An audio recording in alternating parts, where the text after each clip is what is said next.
नमस्कार, मी डॉक्टर सुनील पवार, गॅस्ट्रोएंटरोलॉजिस्ट आणि liver specialist, Viman Nagar, Pune येथे प्रॅक्टिस करतो. हे चॅनल मी पोटाच्या आजाराच्या माहितीसाठी बनवलं आहे. तुम्हाला रेग्युलर अपडेट्स पाहिजे असतील तर सबस्क्राईब करा आणि बेल आयकॉनवर क्लिक करा. आजचा विषय आहे लिव्हर सिरोसिसमध्ये रक्ताची उलटी का होते आणि त्याचा इलाज कसा केला जातो. लिव्हर सिरोसिस म्हणजे लिव्हर डॅमेज.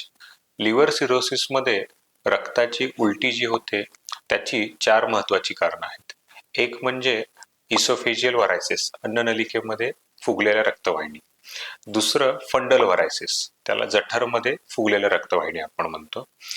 तिसरं जठरमध्ये पोर्टल हायपरटेन्सिव्ह गॅस्ट्रोपॅथी, म्हणजे जठरची इनर लेअर सेन्सिटिव्ह होते आणि त्याच्यामधून रक्त ऊज होतं. आणि चौथं आहे रक्तवाहिन्यांची रचना जठरमध्ये बदलते, त्याला गेव म्हणतात. तर ही 4 महत्वाची रिझन आहेत ज्याच्यामध्ये सिरोसिसच्या पेशंटमध्ये रक्ताच्या उलट्या होतात. आता हे सगळं होतं का बरं?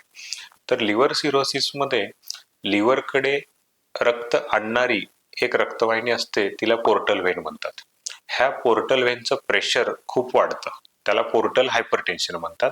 आणि ह्या पोर्टल हायपरटेन्शनमुळं हे वरील सांगितलेल्या 4 गोष्टी होतात. तर ह्या ज्या फुगलेल्या रक्तवाहिन्या आहेत ह्याचं प्रेशर वाढल्यामुळं अन्ननलिकेतल्या किंवा जठरमधल्या रक्तवाहिन्या फुटतात आणि त्या फुटल्या की रक्तस्राव होतो. आता जेव्हाही रक्ताची उलटी होते तर अशा पेशंट्सला ॲडमिट व्हावं लागतं. ॲडमिट झाल्यानंतर सगळ्यात पहिलं काम असतं की पेशंटला स्टेबल करणे. पेशंटचं हिमोग्लोबिन चेक केलं जातं. पेशंट डिहायड्रेटेड असेल तर त्याला सलाईन दिलं जातं. नाकात एक नळी टाकून पोटातलं घाण रक्त काढलं जातं आणि इंजेक्शन्स, इनिमा ह्याच्याद्वारे पेशंटला स्टेबल केलं जातं. जेव्हा पेशंट स्टेबल होतो तेव्हा एंडोस्कोपी केली जाते, जी रबरची ट्यूब असते, जी तोंडातून टाकून अन्ननलिका, जठर चेक केलं जातं आणि नेमकं ह्या 4पैकी कोणत्या कारणामुळं रक्ताची उलटी झाली आहे हे तपासलं जातं. एंडोस्कोपी ही प्रोसिजर कशी असते आणि ती कशी केली जाते ह्याच्याबद्दल मी वेगळा व्हिडिओ बनवलेला आहे, त्याचं लिंक डिस्क्रिप्शनमध्ये दिलं आहे. आता जर एंडोस्कोपीमध्ये इसोफेजियल व्हरायसिस असतील, म्हणजे अन्ननलिकेमध्ये रक्तवाहिन्या फुगलेल्या असतील आणि त्या फुटलेल्या असतील, तर त्याला 2 पद्धतीने टॅकल केलं जातं. एक असतात रबरचे बॅड्स लावले जातात, त्याच्यामुळे त्या रक्तवाहिन्या छोट्या होतात. किंवा जर रक्तस्राव ऍक्टिव्ह असेल, म्हणजे आपल्या एंडोस्कोपी करते वेळेस देखील आपल्याला मध्ये रक्तस्राव होते वेळेस दिसत असेल, तर अशा वेळेस बँड सोबतच ग्ल्यू नावाचं एक इंजेक्शन पण केलं जातं, त्याच्यामुळे हे रक्तस्राव स्टॉप होतो.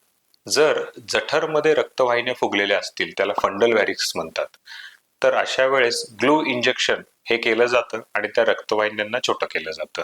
जर जठरमध्ये आपल्याला गेव, गॅस्ट्रिक अँट्रल व्हॅस्क्युलर इक्टॅसिया, जर हे सापडलं तर अशा पेशंट्सला लेझरची ट्रीटमेंट करून, कोॲग्युलेशन म्हणतात त्याला, कॉट्री आणि कोॲग्युलेशन, ते कोॲग्युलेशन करून त्या रक्तवाहिन्यांचं ब्लिडिंग थांबवलं जातं.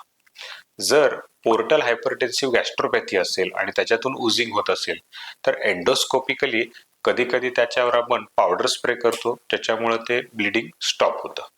जर ब्लिडिंग ह्याच्यानंतरही स्टॉप होत नसेल तर आपल्याला लिव्हरमध्ये एक प्रकारचा स्टेंट टाकला जातो, त्याला टिप्स प्रोसिजर म्हटली जाते आणि त्याच्यामुळं पोर्टल हायपरटेन्शन कमी होऊन हे ब्लिडिंगचं प्रमाण लगेच कमी होतं. फंडल व्हॅरिक्स म्हणजे जठरमध्ये जे रक्तवाहिन्या फुगतात त्याच्यासाठी एंडोस्कोपीच्या व्यतिरिक्त इंटरव्हेन्शन रेडिओलॉजी, म्हणजे जसं आपण हार्टची अँजिओग्राफी करतो तशा पद्धतीने अँजिओग्राफी करून पण त्या स्टमक मधल्या व्हॅरिक्सला आपण फुगलेल्या रक्तवाहिन्यांना आपण छोटं करू शकतो. हे तर आपण जाणून घेतलं की रक्ताची उलटी झाली तर त्याच्यानंतर काय केलं जातं.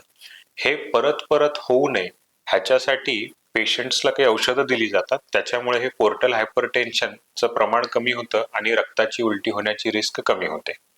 आता जेव्हा अन्ननलिकेमध्ये फुगलेल्या इसोफेजियल व्हॅरिक्स असतात तर ह्याच्यासाठी 3 ते 6 आठवड्यानंतर एंडोस्कोपी परत केली जाते, बघण्यासाठी की पूर्ण व्हॅरिक्सचे छोटे झालेले आहेत का नाही, नाहीतर परत एकदा त्याला बँडिंग करायला लागतं. असे सेशन्स 3 ते 6 आठवड्याला परत परत केले जातात आणि त्या फुगलेल्या रक्तवाहिन्यांची साईज बँड करून करून छोटी केली जाते, त्याच्यामुळे भविष्यात हे रक्ताची उलटी होण्याची रिस्क एकदम कमी व्हायला पाहिजे. तर आज आपण जाणून घेतलं की सिरोसिसच्या पेशंटमध्ये रक्ताची उलटी होण्याचे कॉमन कारण काय आहेत आणि त्याचा इलाज कसा केला जातो. ह्या विषयाबद्दल तुम्हाला काही शंका असतील तर कमेंट बॉक्समध्ये जरूर लिहा, त्याचं उत्तर देण्याचा प्रयत्न मी करेन. धन्यवाद.